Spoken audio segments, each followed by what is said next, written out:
Hello' মই মাধুৰ্য আপোনালোক সকলোকে স্বাগতম জনাইছোঁ মোৰ মিনি ব্লগছৰ অন্য এটা ভিডিঅ'লৈ। মাজুলীত আছিলোঁ যিহেতু মাজুলীৰ পৰা ইয়াৰ কমলাবাৰীলৈ ৰাতিপুৱা ওলাই আহি আমি পুৰি চব্জি খাই ল'লোঁ ধুনীয়াকৈ। জোচেফ ধুনীয়াকৈ খাই লৈছে, ময়ো খাই লৈছোঁ। তাৰপাছত ভাবিলোঁ আমি এবাৰ ঘাটৰ পৰা আহোঁ কমলাবাৰী ঘাটত যিহেতু আজিকালি ফেৰী চলা নাই, পানী কম হোৱাৰ কাৰণে, আৰু আমি ভাবিলোঁ এবাৰ চাই আহোঁ। মনো আছিল চাবলৈ কমলাবাৰী ঘাটটোত, আৰু জুবিন দাৰতো সেইটো গান আছেই, সেইটো কাৰণে ভাবিলোঁ এবাৰ চাই আহোঁ। আজি আমাৰ যাত্ৰা আৰম্ভ হ'ব জিৰ'লৈ, অৰুণাচল প্ৰদেশ। আৰু সকলোৱে কৈ থাকে যে মাজুলীৰ পৰা ধূনাগুৰি হৈ গ'লে বেছি ওচৰ হয়। আমি আহি আছিলোঁ আৰু ৰাস্তাতে সেয়া ধান কাটি আছিলে, দেখাই দিলোঁ তেখেতলোকক, আৰু আহি পালোঁ ধূনাগুৰি ঘাট। ধূনাগুৰি ঘাটত এতিয়া আহি পালোঁহে, ঠিকে আছে, কিন্তু কৈছে এতিয়া বোলে ফেৰী অহা নাই, আৰু এঘণ্টা পিছতে ফেৰী আহিব আৰু আপোনালোকক ইটো পাৰলৈ লৈ যাব। চাই থাকক ভিডিঅ'টো, কি হয়, কেনেকৈ কি হয়।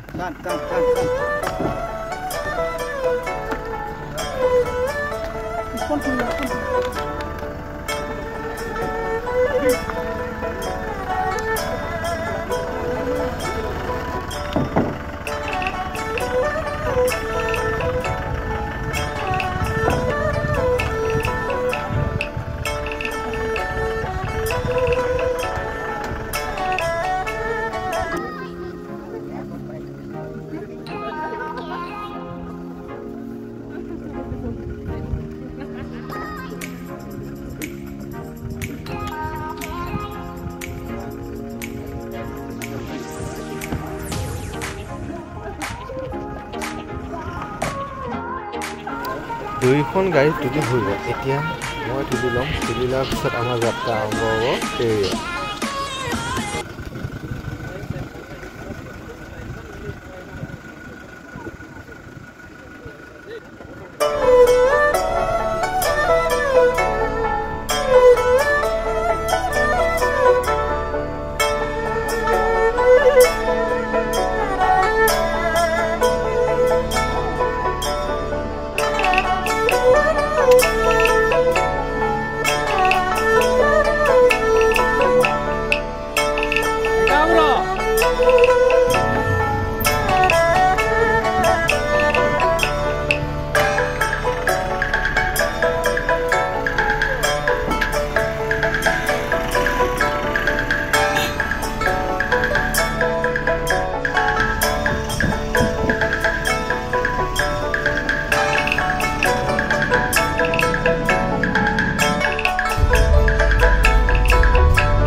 ভোক লাগিছে, ভাতো খাই ল'লোঁ। ভাত পানী খাই ল'লোঁ। নাভাবিব দেই মাংস মাছ খাইছোঁ বুলি, নিৰামিষে খাইছোঁ আকৌ। ইমান দাম তাত, সেইকাৰণে ভাবিলোঁ নিৰামিষ খাই লওঁ। খানাটো ভাল আছিলে বাৰু। আৰু আহি পালোঁ জিৰ' এয়া ব্লু পইণ্টত আমি থাকিম দুৰাতি ধুনীয়াকৈ। আৰু আজিলৈ ভিডিঅ'টো ইমানেই। আকৌ লগ পাম পুনৰ, বাই বাই।